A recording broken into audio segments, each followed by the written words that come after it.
Udah gue record. Assalamualaikum warahmatullahi wabarakatuh. Kita kelompok berapa, Cok? Kelompok satu. Assalamualaikum warahmatullahi wabarakatuh. Perkenalkan kami dari kelompok 1 di mata kuliah PBO. Kami akan menjelaskan tentang hasil dari kelompok kami, yaitu Sistem Manajemen Cost. Sebelumnya perkenalkan dulu dengan saya sendiri. Di sini ada Damar Syeka dengan NPM 452421.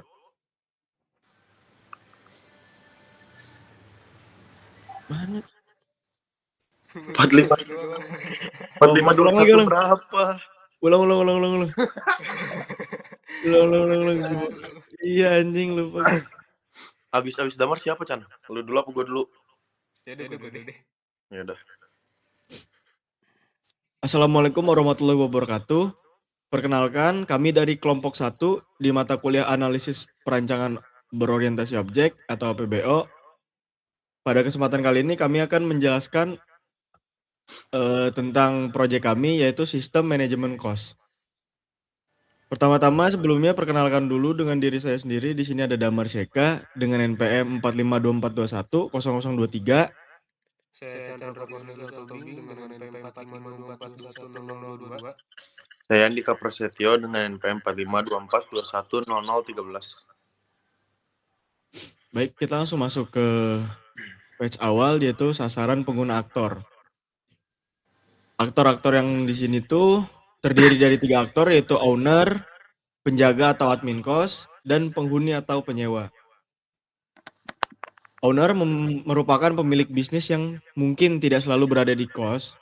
Melalui sistem ini, pemilik dapat dengan mudah memantau jalannya bisnis, seperti melihat laporan rekapitulasi pendapatan setiap bulan, memantau daftar penghuni yang mengalami keterlambatan pembayaran, dan mengecek status okupansi kamar tanpa harus menanyakan laporan teknis kepada penjaga kos secara terus-menerus. Penjaga atau admin kos merupakan pihak yang bertugas mengurus operasional sehari-hari di lokasi kosan. Admin memiliki akses untuk melakukan pendataan ketika ada penghuni yang baru masuk, memantau kamar mana saja yang sedang kosong atau terisi, melakukan verifikasi terhadap status pembayaran bulanan, serta mengelola hal-hal terkait fasilitas dan kebersihan. Lalu selanjutnya ada penghuni atau penyewa, merupakan target pengguna atau pengguna utama dari aplikasi ini, yang sebagian besar terdiri dari mahasiswa atau pekerja kantoran. Penghuni akan diberikan akses ke dalam sistem untuk mengisi dan mengunggah biodata diri, melihat rincian tagihan setiap bulannya, melakukan proses pembayaran secara langsung melalui platform, serta menerima pengingat apabila tenggat waktu pembayaran sudah dekat. Lalu selanjutnya di sini ada latar belakang dan rumusan masalah. Yang pertama ada konfirmasi pembayaran yang masih manual. Saat ini setelah mentransfer uang, penghuni harus mengirimkan tangkapan layar atau screenshot bukti transfer melalui obrolan WhatsApp kepada penjaga atau pemilik kos. Proses ini memiliki risiko tinggi di mana pesan bisa tertumpuk, terlewat, atau terlupa untuk dicatat ke dalam pembukuan. Yang kedua, keterlambatan pembayaran akibat tidak adanya pengingat. Banyak mahasiswa yang sering terlambat membayar uang sewa, uang kosan karena belum ada sistem yang bisa mengirim notifikasi peringatan secara otomatis. Penjaga kos seringkali harus menagih secara langsung dari pintu ke pintu, yang mana terkadang menimbulkan rasa tidak enak atau sungkan. Yang ketiga ada data administrasi penghuni yang sering tercecer. Proses pengumpulan data diri penyewa seperti fotokopi KTP untuk keperluan pelaporan ke pihak lingkungan RT atau RW masih mengandalkan pencatatan manual. Data ini rawan hilang, rawan terselip, atau bahkan terlupa untuk dikumpulkan oleh penjaga kos di awal masa sewa. Selanjutnya yang terakhir di sini ada kesulitan dalam memantau ketersediaan kamar. Pihak pemilik atau pengelola kesulitan untuk mengetahui status kamar. Kamar mana yang kosong, kamar mana yang sudah terisi, atau kamar mana yang sedang direnovasi secara tepat waktu. Mereka seringkali hanya mengandalkan ingatan atau harus mengecek kembali ke catatan kertas yang bisa saja tidak akurat. Solusi dan perbandingan prosedur operasional atau SOP. Untuk mengatasi permasalahan di atas, kami mengusulkan beberapa pembangunan sebuah sistem berbasis website, Sistem ini akan mengubah alur kerja yang sebelumnya serba manual menjadi serba digital. Pendekatannya adalah memberikan keleluasaan bagi penghuni untuk mengurus administrasi sendiri atau self-service, dan memberikan sebuah halaman dashboard bagi pengelola untuk memantau semuanya secara mudah. Analisis Analisis pembandingan SOP sebelum dan sesudah implementasi sistemnya. Proses pendataan penghuni baru. Sebelumnya, menggunakan sistem manual. Penjaga kos harus meminta identitas KTP secara langsung, bertatap muka, atau meminta penghuni mengirimkannya lewat obrolan WhatsApp. Setelah itu, penjaga harus menyalin data tersebut secara manual ke dalam buku tulis untuk nantinya dilaporkan kepada pengurus RT atau RW. Proses ini seringkali membuat admin lupa untuk mencatat. Lalu setelahnya di sini setelah menggunakan sistem, penghuni baru akan diwajibkan untuk mengunggah biodata lengkap beserta foto KTP secara mandiri melalui formulir digital atau e-form yang ada di dalam aplikasi. Kunci kamar baru akan diserahkan jika formulir ini sudah terisi. Semua data akan langsung tersimpan dengan aman dan rapi di dalam pangkalan database. Lalu selanjutnya di sini masih sama analisis perbandingan SOP sebelum dan sesudah implementasi sistem. Di sini penanganan jatuh tempo dan keterlambatan. Yang pertama ada sebelum menggunakan sistem atau manual, admin kos harus mengingat-ingat atau membuka buku catatan satu persatu untuk mencari tahu siapa saja penghuni yang belum membayar bulan ini. Setelah itu, admin harus mengetuk pintu kamar mereka satu persatu atau mengirimkan pesan WhatsApp untuk menagih. Selanjutnya ada setelah menggunakan sistem. Sistem akan dilengkapi dengan fitur pengingat otomatis pada waktu 3 hari sebelum tanggal jatuh tempo. Dan tepat pada hari batas pembayaran, sistem akan otomatis mengirimkan pemberitahuan tagihan langsung ke akun dashboard penghuni yang bersangkutan, sehingga admin tidak perlu lagi menagih secara manual. Lalu selanjutnya di sini ada use case system, ringkasan aktor dan tujuan. Yang pertama ada aktor yaitu admin. Tujuan utamanya melakukan manajemen kamar. Skenario tindakan yang dilakukan yaitu admin dapat memperbarui status setiap kamar di dalam aplikasi, misalnya mengubah status menjadi kosong, terisi, atau sedang dalam perbaikan. Lalu selanjutnya masih admin juga, yaitu tujuan utamanya melakukan validasi data. Skenarionya adalah admin dapat memeriksa kembali kelengkapan dan keabsahan dokumen biodata yang diunggah oleh penghuni, yang nantinya berguna untuk pelaporan ke RT atau RW. Selanjutnya ada mengecek status pembayaran. Admin bertugas untuk memverifikasi apabila ada pembayaran yang dilakukan secara tunai atau transfer manual, serta mengecek laporan jika dibutuhkan. Lalu selanjutnya ada penghuni. Tujuan utamanya yaitu mengakses informasi pribadi. Penghuni dapat masuk ke aplikasi untuk melihat sisa durasi sewa kamar mereka, mengecek rincian tagihan bulan ini, serta melihat rekam jejak pembayaran bulan-bulan sebelumnya. Selanjutnya ada melakukan pembayaran digital. Skenario tindakan yang dilakukan yaitu penghuni dapat masuk ke aplikasi, melihat sisa-sisa bayar mereka, mengecek rincian tagihan bulan ini, dan selanjutnya ada melakukan pembayaran digital. Penghuni dapat menyelesaikan proses tagihan secara mandiri melalui antarmuka sistem tanpa harus menghubungi admin. Lalu selanjutnya ada aktor, yaitu pemilik kos.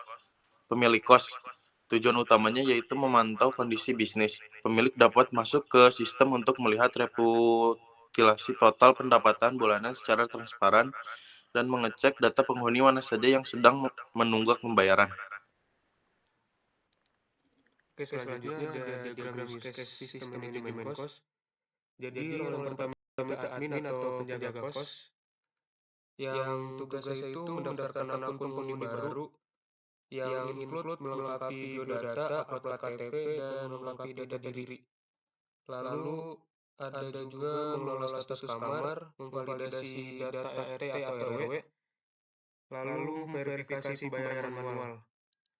Setelah itu ada role penyewa atau penghuni kos, yang dimana penghuni kos ini tugasnya itu melengkapi biodata seperti mengupload KTP dan lain-lain, lalu melihat tagihan dan riwayat sewa, lalu melakukan pembayaran. Yang include juga dengan upload bukti seperti QRIS.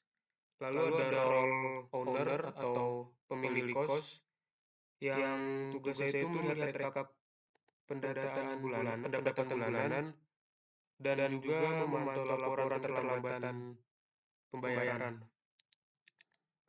Lalu di sebelah kanan ada pendaftaran penghuni baru. Jadi step awal itu penjaga kos input data dasar dan pilih kamar, lalu penghuni terima akun dan lengkapi profil, lalu sistem menyimpan data dan mengupload KTP, lalu admin membuat laporan RT RW. Setelah itu yang terakhir penjaga menerima serah terima kunci dan aktivasi kamar. Lalu ada proses pembayaran juga. Yang step awal itu penghuni menerima notifikasi tagihan di H-3. Lalu penghuni memilih metode pembayaran seperti QRIS dan lain-lain. Setelah itu penghuni melakukan transfer pembayaran. Lalu sistem verifikasi otomatis via gateway. Lalu penghuni menerima bukti pembayaran atau lunas. Lalu pemilik melihat rekap laporan terupdate. Next. Oke, selanjutnya ada kelas diagram. Sebentar. Boleh zoom dikit? Bisa. Oke, jadi ada tabel master, ada tabel user dengan primary key-nya itu ada ID user dengan tipe data integer. Lalu ada atribut seperti nama, email, password, dan role.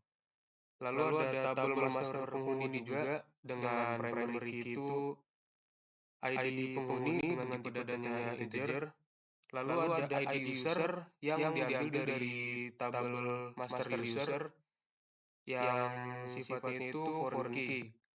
Lalu ada atribut lain seperti NIK KTP, nomor HP, kontak darurat, pekerjaan atau kampus, lalu ada foto KTP juga. Lalu selanjutnya ada kamar yang merupakan tabel master juga, yang ID kamar bersifat sebagai primary key dengan tipe data integer. Lalu ada atribut lain seperti nomor kamar, tipe kamar, harga per bulan, status kamar. Lalu ada tabel transaksi yaitu tabel sewa yang mempunyai primary key ID sewa dengan tipe data integer. Lalu mengambil atribut dari tabel itu, coba ke atas sedikit, Mar. ID penghuni itu dari tabel penghuni yaitu bersifat foreign key, lalu ada ID kamar yang sifatnya juga foreign key dari tabel kamar dengan ada atribut lainnya seperti tanggal mulai, tanggal selesai, dan status sewa.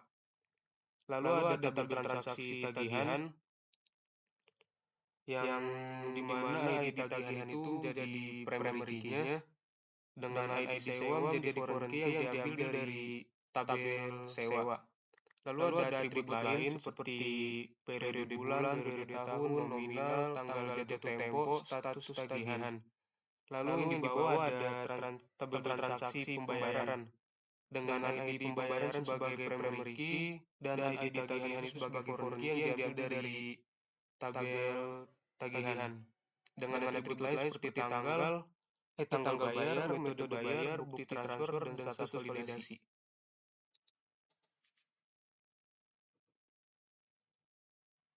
Oke, lalu ada diagram sequence. Pada tahap 1 ini yaitu tahap pengajuan pembayaran oleh penghuni.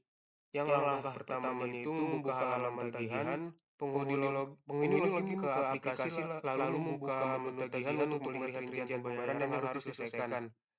Lalu langkah kedua menampilkan data tagihan.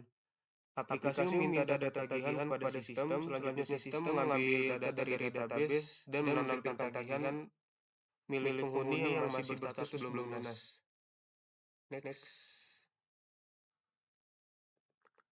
Lalu ada langkah ketiga, melakukan pembayaran. Setelah informasi tagihan ditampilkan, penghuni melakukan pembayaran misalnya melalui transfer bank dan lain-lain. Setelah pembayaran selesai, penghuni mengunggah foto atau dokumen bukti transfer ke dalam sistem. Lalu langkah keempat, menyimpan data pembayaran. Sistem menerima bukti pembayaran yang diunggah dan menyimpannya ke tabel pembayaran di database. Status pembayaran otomatis di-set menjadi menunggu karena masih perlu diperiksa oleh admin. Lalu yang terakhir ada hasil tahap pertama. Sistem menampilkan pemberitahuan bahwa pembayaran sedang diproses. Nah, pada tahap ini tagihan belum dianggap lunas karena masih menunggu proses verifikasi dari admin. Tahap kedua yaitu verifikasi pembayaran oleh admin. Langkah-langkahnya itu ada yang pertama masuk ke dashboard admin. Admin login ke dalam sistem dan membuka dashboard pengelolaan pembayaran. Lalu langkah kedua melihat daftar pembayaran menunggu verifikasi. Sistem menampilkan daftar pembayaran yang memiliki status menunggu sehingga dapat diperiksa oleh admin. Lalu langkah ketiga memeriksa bukti pembayaran. Admin membuka detail pembayaran dan mencocokkan bukti transfer dengan data transaksi yang ada pada rekening penerima. Setelah nominal pembayaran, tanggal transaksi dan nama pengirim. Lalu langkah keempat menyetujui pembayaran. Nah, jika pembayaran dinyatakan valid, admin menekan tombol ACC. Setelah itu, sistem akan melakukan dua pembaruan data sekaligus, yaitu mengubah statusnya, yaitu di tabel pembayaran menjadi disetujui, lalu di tabel tagihan menjadi lunas. Lalu langkah kelima itu proses selesai. Setelah data berhasil diperbarui, sistem menampilkan notifikasi bahwa verifikasi berhasil dilakukan. Selain itu, penghuni juga akan menerima pemberitahuan bahwa pembayaran telah diterima dan tagihan sewa telah dinyatakan lunas.